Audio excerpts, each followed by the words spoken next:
The wedding was over, the guests were still drinking downstairs, and Chloe, a little tipsy, a little giddy, had snuck back to their penthouse early to surprise her husband.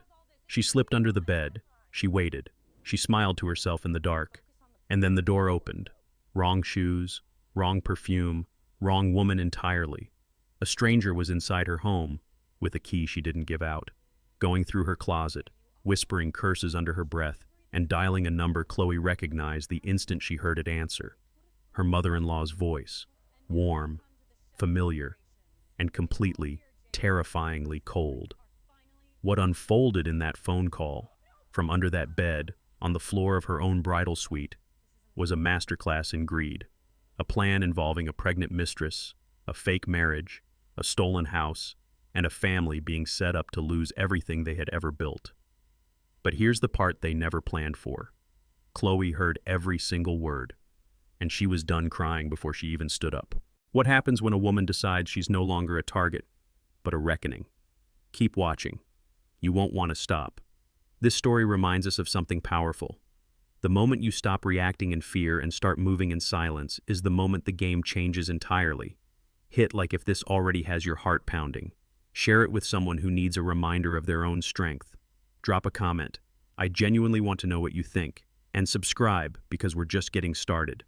This content was manually researched, developed, and edited by our team, crafted with purpose to bring you meaning and real-life lessons worth carrying with you. I watch my daughter shine, but his smile never quite reaches his eyes. He looks at her like she's a prize he's already won. His mother sits across from me, a study in practiced grace. But there's a coldness there, a transactional chill I can't ignore. The life I built for my family, for her, is just a number to him, a sum to be acquired. He doesn't see a wife, he sees a windfall. He told us stories of grand, romantic gestures. Now I see they weren't memories he was sharing, they were lines he was rehearsing.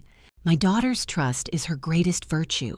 In his eyes, I can see he thinks it's her most exploitable weakness. I feel a quiet dread. He keeps checking his phone, a subtle, constant flicker of his attention away from his own wedding. It feels like a small, sharp betrayal. A look of grim satisfaction crosses his face, gone in an instant. I tell myself I'm imagining it, a father's paranoia, but I know I'm not. Our home, filled with memories and love, must seem like a foreign country to him, a territory to be conquered, not a family to be joined. The way he looks at what she has, it's not with admiration, it's with an unnerving sense of sheer entitlement, as if it's already his. He calls her innocent, but the word sounds like an accusation from his lips. He resents her for the very goodness he claims to love. I see him step away for a hushed, urgent phone call. A shadow falls over the celebration, a secret tainting the air. I watched his mother embrace my daughter. The performance was flawless, but it was a performance. There was no warmth, only technique. They sold us a story of a humble life. It was a lie. There's nothing humble about the quiet, predatory ambition I see in their eyes. There's an unspoken understanding between him and his mother, a private alliance that my daughter is not a part of. She is simply the target. He treats her like something fragile, a beautiful object. It's not protection, it's possession. My blood runs cold watching it. He speaks of building a future, but all I can see is a man preparing to dismantle my daughters, piece by careful piece. His interest in her finances was always just a little too sharp. He called it planning for their future.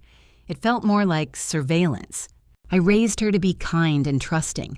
I never imagined that her own good heart could be turned into a weapon and used against her. She gave him everything, her home, her heart, her complete trust. He took it all not as a gift, but as his due. He hides his arrogance well, but it's there. A quiet conviction that he is smarter than all of us, that his deception is a kind of genius. There were papers he asked her to sign. Just a formality, he'd said with that easy smile. She trusted him. I feel a surge of helpless rage. He wants more than a life with her.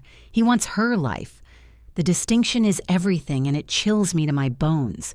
To them, my daughter is not a person to be loved. She is a bridge to something else, a temporary convenience. The thought is unbearable. A dark question settles in my gut. What happens to my little girl when he has everything he wants from her? I stood and listened to him recite his vows. "I will cherish you," he said. The words were beautiful and perfectly empty.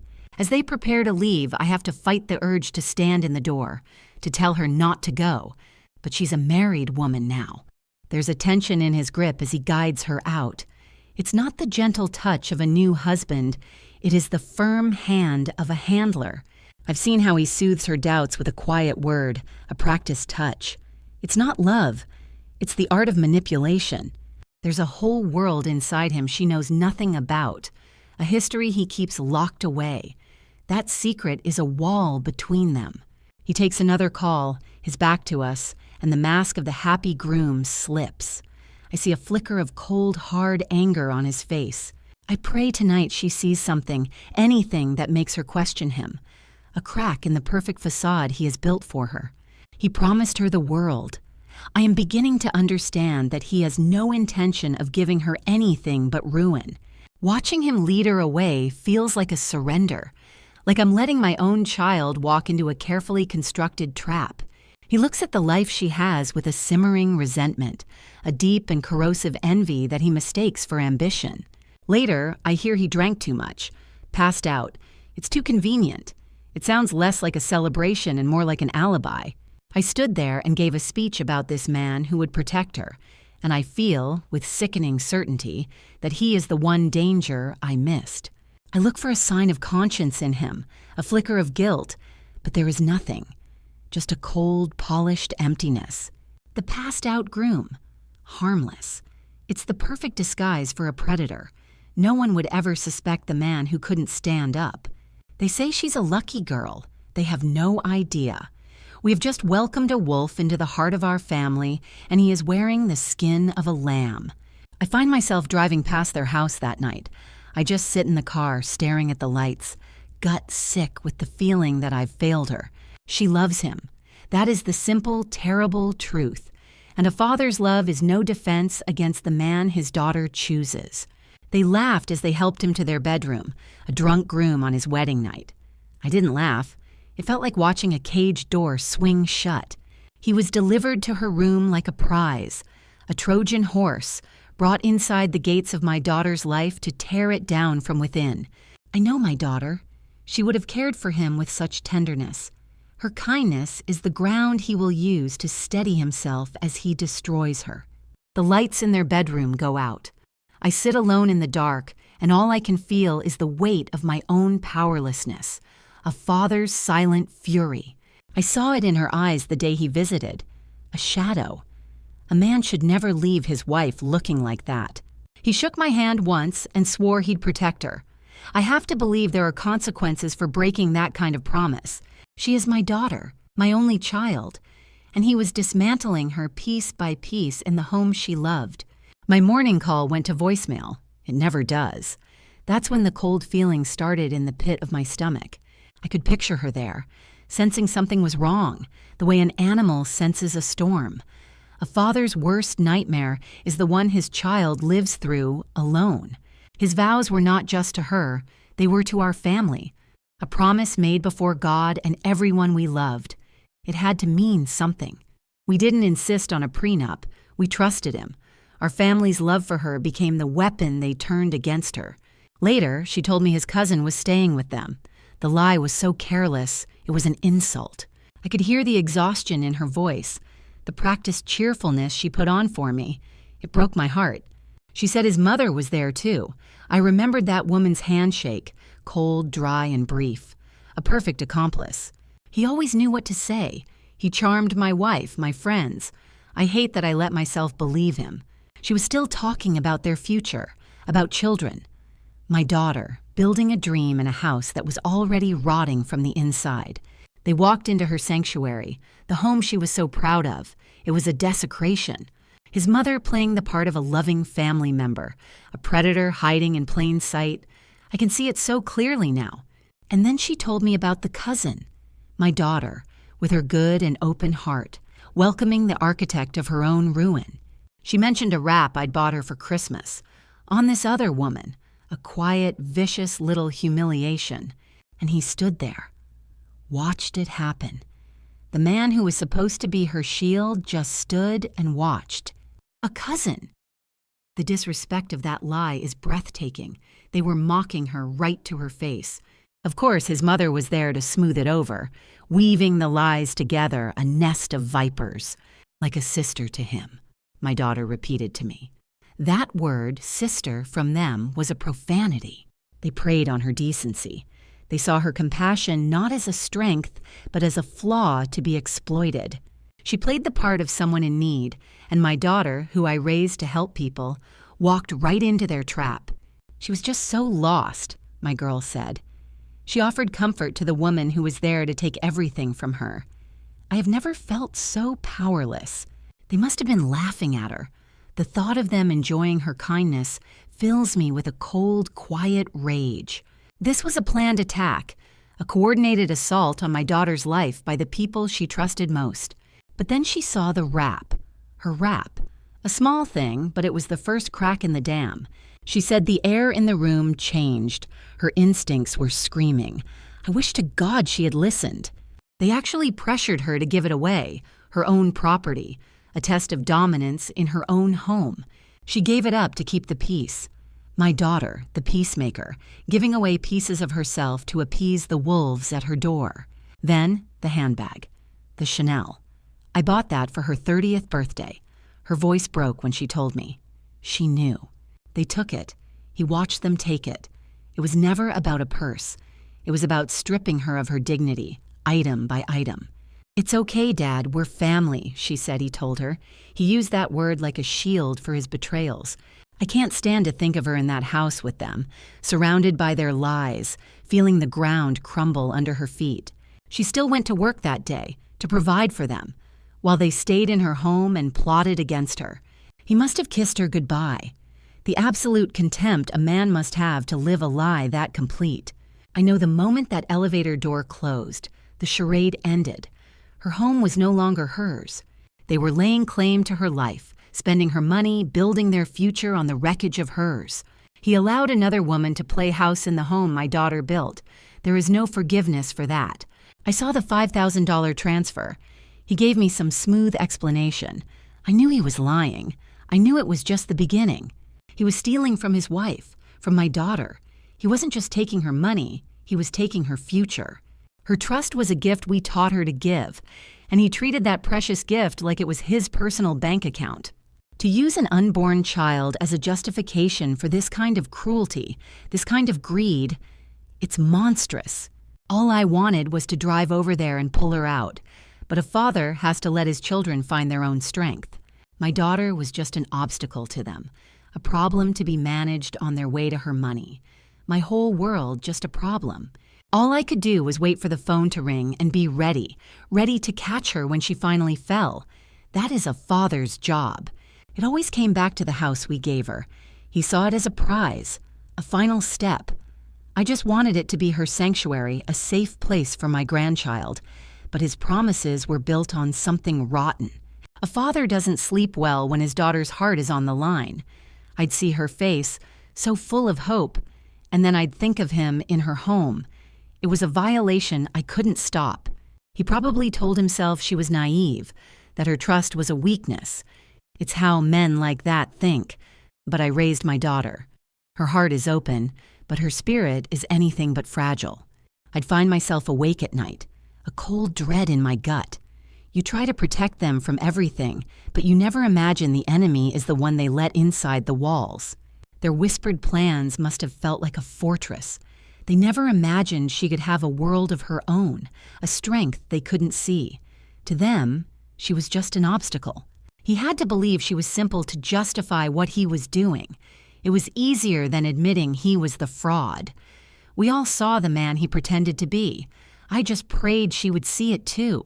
The thought of him hearing my daughter speak of me, then twisting it for some sick game with another woman. It's a rage that has no words. My name in my daughter's home should be a comfort, not a weapon. She trusted him. A daughter's trust is a sacred thing, and he used it as the foundation for his lies. If he was untouchable, it was only because she shielded him. While she was planning a life with him, he was planning her destruction.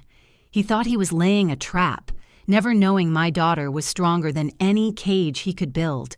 Having to welcome his cousin into my daughter's home was a test of my control. Watching him put on that husband act for my child, it was poison. He kissed her cheek, and it was a betrayal in plain sight. An empty gesture from an empty man. I wanted to tear him apart for the disrespect of it. I watched her try, her smile so genuine. He stood between them, a prize he never deserved. A quiet war was being fought in my living room, and only one side knew it.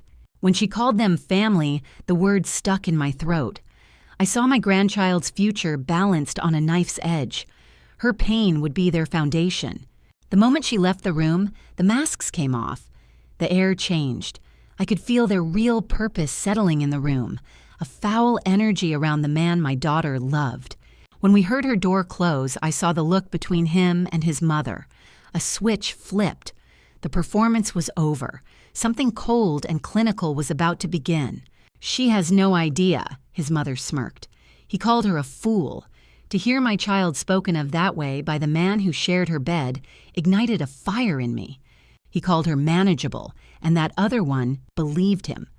Then she started talking about the house, her voice sharp with greed. His false patience was just another lie. He told her to wait, but their kind of hunger never waits.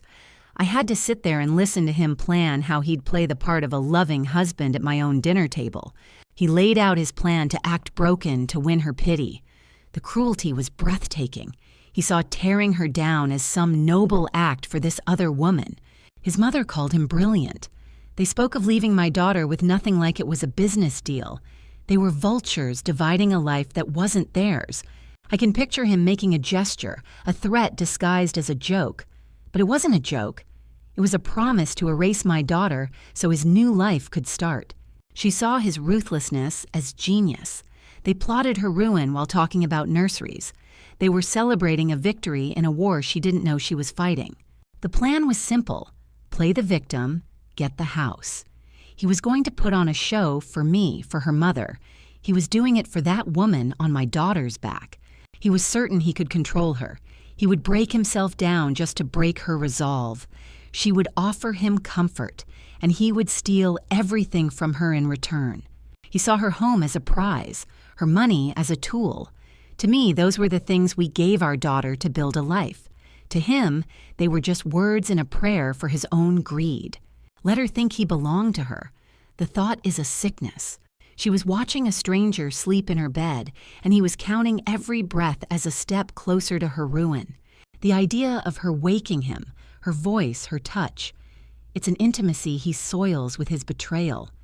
Every gentle act from her was just another move in his disgusting game. He said she pulled away from him, a small mercy, a sign that her instincts were fighting for her. Then he planned to use his mother's gifts as another weapon against her. His mother's cheap offerings were part of the act. They were crafting a story of hardship in a house filled with my daughter's warmth. It felt like a desecration. I saw that woman sit in my daughter's chair at our table. It was a brief, arrogant display. She was claiming a place that would never be hers. The whole night felt like a stage play. His mother's insult about real food was the opening shot. I saw the look on my Chloe's face as she saw those plastic bags. I saw the hurt she tried so hard to hide. Are those for us? The baited question hung in the air. I watched him feign shame. He was a gifted performer, I'll give him that. "You know you get my paycheck." A perfect lie. He handed her his meager earnings while bleeding her accounts dry in 1,000 other ways. A beautiful, devastating performance. Then the cousin jumped in, defending him. For a moment, they were a pack, turning on my daughter in her own home. It was the ugliest thing I had ever seen. But then, my daughter laughed. It wasn't the sound of defeat. It was clear and strong, and it changed the air in the room. I saw her glance at the other woman's stomach, and I knew she understood. Jessica has a point. Her voice was light, but it was lined with steel. She was taking their ugly little trap and turning it back on them with a grace they could never comprehend. I watched my daughter walk to the liquor cabinet I built for her. In that moment, I saw a woman I had raised but had not fully known. She was taking back her home. These are from Jacob. She placed the expensive bottles on the table. It wasn't a gift. It was a counter move, a quiet declaration of who had the power in this house. His mother's gasp about the waste was so predictable, so greedy. She exposed their entire hand with one foolish, grasping question. But my Chloe, she's my daughter. She turned it into a matter of his honor, his respect for me. She painted him into a corner with his own pride. It was brilliant. Right, Jacob. She offered him the victory, and he had to accept the defeat. I watched the forced smile on his face as he agreed to honor me with my own expensive whiskey. My hands were steady on the table, but inside I was shaking with pride and rage. My daughter was outplaying the predators who had come to feed on her. He's in her car now. He'd better be thinking fast. He has to know he underestimated her. He has to know his little game is falling apart. Now he'll be quiet. The silence is a weapon for a coward. He'll try to make her feel the weight of his disappointment. Let her feel it. She's stronger than his silence. She'll ask him what's wrong. That's my girl. Her heart is always the first to move. But this time, I pray she sees the lie behind the words he is about to say.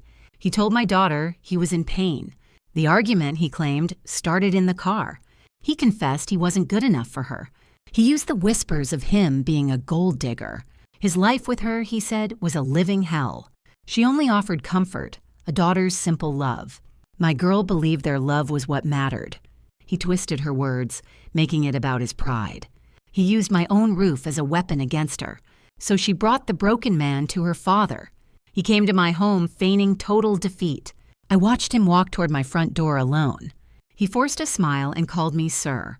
Then he swore he would never let her be harmed. My daughter said their happiness was what mattered. I saw his phone out, taking pictures of my home. The performance began with the sound of breaking glass.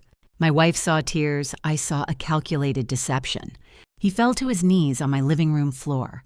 We told him to stand, but he held his position. He called himself a kept man, a failure.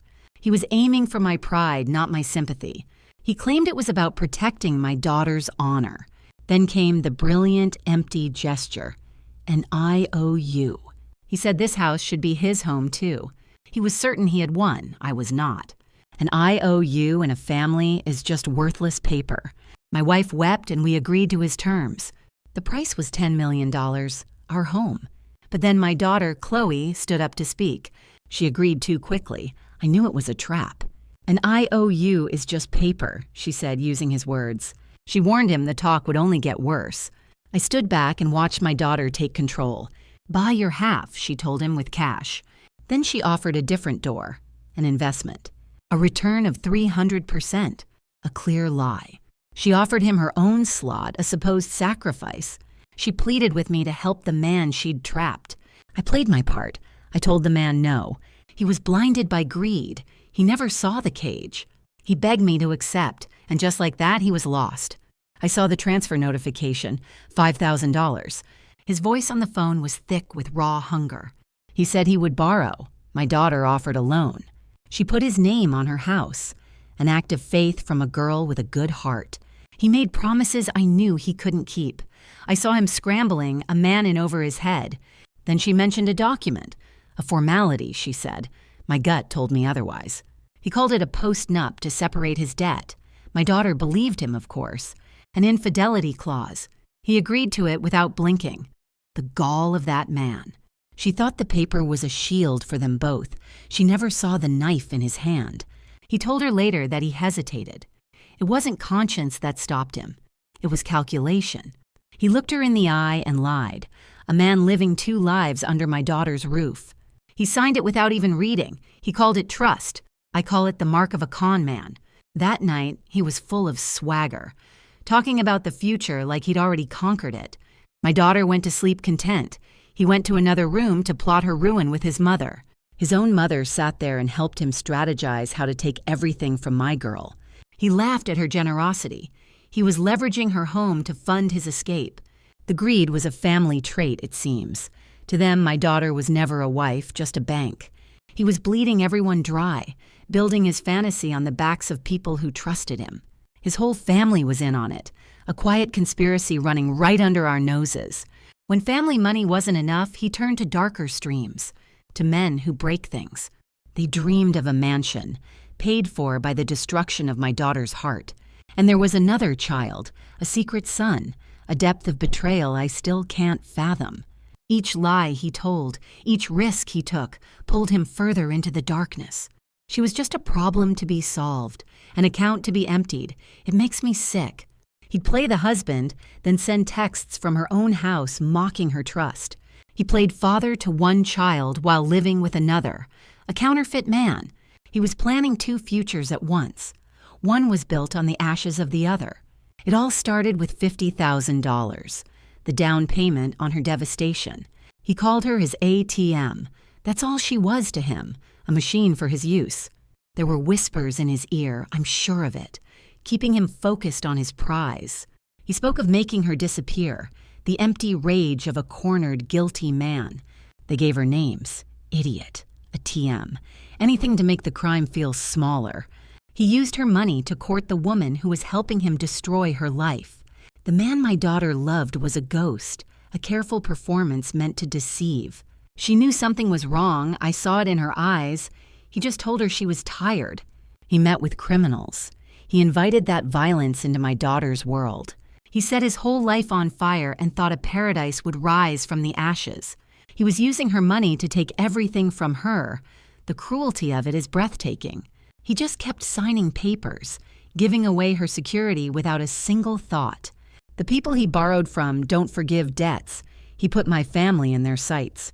He was terrified and thrilled, a gambler using my daughter as his stake in the game. He mistook her quiet strength for weakness. He never dreamed she saw it all. His rage came from his own emptiness, so he tried to make her empty too. He talked about my wife's emeralds, her mother's legacy. Nothing was sacred. He made promises to another woman, promises that belonged to my daughter. He called his deception a masterpiece. All I saw was a cheap and ugly trap. I picture him waiting by the phone, a little boy waiting for his mommy to help him steal. He only saw the profit, 300%. He never saw the cost to her soul. He sold her a story about a kingdom in the clouds. My daughter never asked for a throne. She just wanted to be his wife, out in the open. She told me he swore it was a done deal, his eyes pleading for her trust. She gave it to him every single time. It was all she had left to give. She would let herself imagine it sometimes, a life above it all. That small hope was the only thing holding back a tide of fear I couldn't protect her from. He used her money to build his fantasy. He had the nerve to call it balancing the scales, as if he was entitled to her world. That day, she said the house was suffocating. I can picture him, trying to hold a smile while the panic ate him alive from the inside. His mother's car pulled up, and the sound of it was an alarm bell. My daughter watched him run to meet her, the air thick with desperation. The woman looked broken, holding a cheap bag like a shield. She ran inside and pulled the curtains, shutting out the world he'd dragged her into. He sent his own cousin to lie to her family, to take their life savings, everything they had, all scraped together in a worn-out tote bag. It was $300,000. To them, a lifetime. To him, it was just another stepping stone, and it wasn't nearly enough. Then he brought a new name into our lives, a man from the South Side they called Frankie the Razor. The name itself felt like a threat, a loan shark. You don't have to be a genius to see it. A cold knot of dread formed in my stomach because I knew he was too far gone to stop. "There's no other way," he'd shouted. The lie had grown so big he had to feed it, no matter who it devoured. The other woman saw her chance in his desperation. She imagined my daughter brought to her knees. That venom was all that fueled her. As he drove to that meeting, he was playing the part of a hero. But he wasn't a champion. He was a desperate man gambling with my daughter's life. He kissed my daughter goodbye on his way out, feeding her some lie about a client. The casual cruelty of it, the profound disrespect, is something a father never forgets. He was obsessed with belonging in our world. All she ever wanted was for him to be a man who belonged in hers. "Be careful," his own mother told him. My daughter stood there silent. There were no words for the kind of risk he was taking. For 2 hours, my child's world hung in the balance. She waited for a life built on borrowed money and a criminal's handshake. He said the man stared right through him. The price for his charade was $650,000, a devil's bargain. $1 million back in 30 days. He told her he agreed without blinking. The arrogance of a man with nothing left to lose. He even tried to use my family name as collateral. They laughed in his face. In that world, our name was worthless. A small, bitter truth. They made him sign his name in blood. They filmed it to own him. He accepted that humiliation, telling himself it was for some noble cause. He came back not broken, but buzzing with a sick energy. He held that bag of cash like a scepter, convinced he was a king. The debt was his, but he swaggered into my daughter's home, pale and trembling, and pretended it was a victory. He didn't go to his cousin. He went straight to my Chloe, dropping the money on her table like a hunter dropping his kill. A performance for an audience of one. He later told his cousin about Chloe's smile. He used my daughter's relief as a weapon to wound the other woman. The cruelty was endless. The next morning, he came to my office. He was stepping into my world, and I was afraid we would never get him out. That morning, the other woman was floating on a cloud of lies, certain that this was her moment. She was about to be chosen. There was no penthouse office, just a small, sterile room and a hollow title. Head of compliance. It sounded like a cage. He sat in that meeting, out of his depth, nodding along to talk of shell companies, trying to look like a man who belonged. 30 days. The number was a drumbeat in his head. He signed the papers without reading them, blinded by the finish line. I watched his hand shake as he signed his name again and again. He later told the other woman it was a feeling of pride. He hadn't signed an investment contract. He had signed a confession. He gave my daughter everything, a Trojan horse filled with debt and ruin. For weeks, he let my daughter live inside that beautiful lie. They planned for a future he had already sold. Chloe told me about the woman's knowing smiles. My daughter thought it was envy. She had no idea it was pity. He returned to a silent house. He heard my daughter's voice, and she said it was a tone he'd never heard from her before. Ice. She found the cousin in her bedroom wearing her necklace, my daughter's necklace, and he just stood there, watching. My blood ran cold when she told me what she said next. Does my necklace fit you well? The calm before the storm. The other woman fumbled, panicked, but my daughter saw it for what it was. Not anger. It was the cold, quiet click of a trap being sprung. Take it off, my Chloe commanded, and her husband, the man who was supposed to protect her, moved to take it. That's when the cousin made her move. A scream, a fall, a hand to her belly, an accusation so vile it takes my breath away. He pushed me, my baby. His mother burst in and without a moment's thought slammed my daughter against a wall. Assaulted her in her own home, screaming about a grandchild that didn't exist. I saw the tape. He was furious, not at the lies, not at the violence, but at my Chloe. The hypocrisy was breathtaking. A quiet, terrible clarity settled over me. He called my daughter poison. He stood there, preening in his ignorance, performing for the little red light in the corner. He thought he was winning. And then I saw my daughter smile. A chill went down my spine. In 2 days, she said, her voice like honey and arsenic, I'm giving everyone a gift they will never forget. For 2 days, I watched my daughter move with a terrible calm. While that boy preened, she prepared. I booked the ballroom at the St. Regis, but this was her stage. Tonight was not a party. It was a reckoning. I watched her. For exactly 30 days, she had forged this perfect, terrible justice. He believed tonight was his great arrival. He had no idea he was already a ghost. When he came downstairs, his eyes were for his mother, a woman poured into an offense of a red dress, an insult to my wife, to my daughter, to this home. Then I saw the other one, his cousin, and around her neck, my wife's emeralds. On her finger, the diamond I gave my little girl. A cold, quiet fire ignited in my chest. You look like a millionaire's wife, his mother chirped, a sound like grinding stone. The girl touched the necklace, my wife's necklace. her chin rising with a thief's pride. My daughter saw it all. I heard her whisper, "Jacob, you get that house?" In my home, wearing my family's jewels, planning to take the rest. The disgust I felt was clarifying. There would be no mercy. He smoothed his hair in that new suit, a child playing king.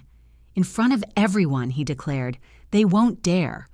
The boy was a fool, a weapon aimed at his own head. Then my daughter appeared, arranging her face into a smile that broke my heart. "Ready?" she asked him. "We cannot keep my father waiting." "No, son, you cannot." He put a hand on her arm, a touch that was a brand of his treason. "You look amazing," he lied. In the limo, I imagine he saw only his future, a future I had helped my daughter prepare to burn. My own heart was steady. A slow, heavy drum counting down the seconds. They arrived at 10 o'clock. The room was full, our friends. The witnesses were all in place. Watching his mother and cousin enter the room was like watching predators scent a kill. Their eyes were wide with a cheap, desperate hunger for things they would never have. And the girl, Jessica, puffed her chest to display my wife's emeralds. My wife and I greeted them, and I held my daughter's gaze, a silent acknowledgement. We were ready. "Take them to the VIP table," my wife said, her voice like steel. He swelled with a pathetic pride. VIP. He led the architects of his ruin to the best seats in the house. He couldn't wait. "Dad, I have news," he began, dripping false deference. "The investment paid off." The whispers started, just as she had planned. I allowed the contempt to show in my eyes before I spoke. "Ambition is good, Jacob," I told him, a warning he was too arrogant to hear. "But a man needs to know his place. We will talk later." I dismissed him. He took it as a challenge. He felt powerful. We needed him on that pedestal, so the fall would be long enough to break him completely. At noon, he took the stage. He didn't wait to be asked. He simply grabbed the microphone from the master of ceremonies. It was perfect. He was seizing the instrument of his own destruction. The room fell silent. "Friends," he began, his voice echoing, "I'm Jacob Davis. I have a gift for my father-in-law and for my beloved wife, Chloe." Beloved. The word was an obscenity. I saw his mother clapping as he looked right at my daughter. A month ago, I risked our last $1 million. Our $1 million. My father's money, left to my child. Today, that risk turned into $3 million. I'm buying my share of our home. He was so proud, so completely, hopelessly blind to the abyss beneath his feet. It was a hell of a speech. The applause was polite, confused. He stared down at my daughter, a challenge in his eyes, expecting her to weep with gratitude. I saw her give him a real smile then, the one she'd been holding back for 2 days. I watched the triumph in his eyes curdle into the first taste of fear. Her show was starting. She stood and walked to the stage, and I felt a father's pride so fierce it almost choked me. She took the microphone. "Ladies and gentlemen," she said, her voice perfectly calm, "my husband has done so much, so I have a gift, too, for him, his mother, and his cousin." She let her eyes find the girl, and the entire room turned to stare. Panic flashed in his face. "Chloe, what is this? Let's talk at home." My daughter smiled at him. "Oh no, a surprise like this is better with an audience." She turned to the tech booth and snapped her fingers. "Roll the presentation." The screen lit up behind them, bathing the stage in a cold electronic glow as the lights went down. It was not a birthday montage, it was an ultrasound. Huge, patient, Jessica Miller. And at the bottom, 2 beautiful, damning words. Spouse signature, Jacob Davis. The air left the room in a single gasp. Then the whispers started, like fire in dry grass. "Isn't that his cousin? It says spouse. Oh my God, the mistress is pregnant." I watched the blood drain from his face. He stumbled back, grabbing for the microphone. "It's fake," he croaked, his voice shattering. "Chloe, it's a setup. That's not me. I don't know her." The lie died on his lips. I saw his mother collapse in a heap of red sequins, and the cousin clutching her belly, her face a mask of pure terror. It was over. He tried to laugh it off, but my daughter's voice cut through the noise, cold and sharp. Then the speakers came alive, not with music, but with their own vile words. It was them. Every greedy, whispered plot from the day he married my daughter, now echoing for everyone to hear. His mother, the cousin, their plans laid bare. Then his own voice talking about my daughter, about a tragic accident. The silence in the room became a physical weight. It was the sound of absolute judgment. Everything becomes mine. The words hung in the air, toxic and undeniable. I watched our friends and family look at him not with confusion, but with pure revulsion. They finally saw him. It was chaos. Someone called for the police. My security team moved in, forming a calm, solid wall around us. His entire world had just shrunk to the size of that stage. He was on the ground. I do not remember him falling. He was clinging to my daughter's leg, babbling. They made me say it, "Chloe, I love you." The words were less than nothing. "For the $3 million, he wept, still obsessed with the money. I watched my daughter look down at the creature at her feet and use her shoe to push him off. $3 million? She laughed, and the sound was sharp and brittle. "You're still dreaming." On the screen, a new video played. A face he knew from his nightmares. 1 million in 30 days, the loan shark's voice boomed. Or I take a leg. And then, the close-up of my son-in-law's bloody thumbprint on the contract. "That secret project, Jacob?" My daughter leaned into the mic, her voice ablaze. "That was me, my company. I set a little trap just for you." I watched his mind break. "It was not an investment," she said, twisting that blade. "It was a gift to a loan shark. You will never see a single penny." He made a wounded, guttural noise and looked at me, his last hope. "Tell her it's not real," he begged. I just looked at him with cold, quiet pity. He still did not get it. He was never one of us. His voice was ice. That $1 million wasn't for our family, and his world just ended. My daughter had won. A paper floated down. "Remember this?" she said, her voice silk. I saw his signature. I saw the trap he never saw coming. "All debt is yours." He was utterly ruined. I listened as he explained the debt. "A mortgage," he said, a simple word for a deep wound. $30 million, the price he put on my daughter's trust, the cost of our name. He had gambled away her future, left our family facing ruin, but his time was running out. Then the doors opened. Frankie arrived. I watched my daughter's plan unfold perfectly. The coward knelt. He saw Jacob on the floor and just smiled that ugly smile of his. "My million," he demanded. The boy just shook. I felt a cold, clean rage settle in me. Then the liar pointed at my wife, at my daughter. "Her jewels, they have it!" he cried. He was nothing, a parasite who tried to sacrifice my family to save his own worthless hide. I saw the chain break, heard her scream his name, a final, perfect performance. His hand struck my child. "Glass," he spat at her. The sound echoed in the quiet room. It was worthless. I saw her look at the fake stones. "My family's heirlooms," she whispered.